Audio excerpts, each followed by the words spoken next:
हर्क साम्पाङले यो देशमा द्वन्द्व फैलाउनेलाई, धार्मिक द्वन्द्व गर्नेलाई, गुम्बा भत्काउनेलाई, मस्जिद भत्काउनेलाई, होइन, मन्दिरहरू भत्काउनेलाई चाहिँ समातेर कोर्रा लाउनुपर्छ भन्दाखेरि राजसभाकै सांसदलाई चाहिँ टाउको दुखाइ भयो।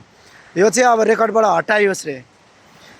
तिमीहरूको सांसदले पनि बोलेको थियो त, ठेकदारले राम्रो काम गरेन भने त्यसको खुट्टामा हात्नुपर्छ भनेर। त्यो विषयमा चाहिँ किन बोलेनौ? सदनभित्रै खगेन्द्र सुनारले सिङ्गल खेल्न आइज भनेर छाती फुलाउँदाखेरि त्यतिखेर चाहिँ किन बोल्नुहुन्न?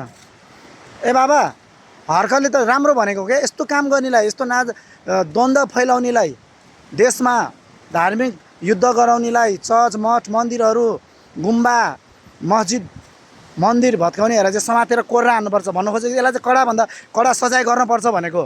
सरकार चाहिँ कमजोर भएको छ, सरकार के हेरिरहेछ, यिनीहरूलाई किन समाउँदैन भनेर वास्तवमा भनेको हो क्या हो। अरूले बोल्दाखेरि चाहिँ यस्तो भयो होइन, आफ्नोले बोल्दाखेरि चाहिँ चुपचाप घन्टी छाप।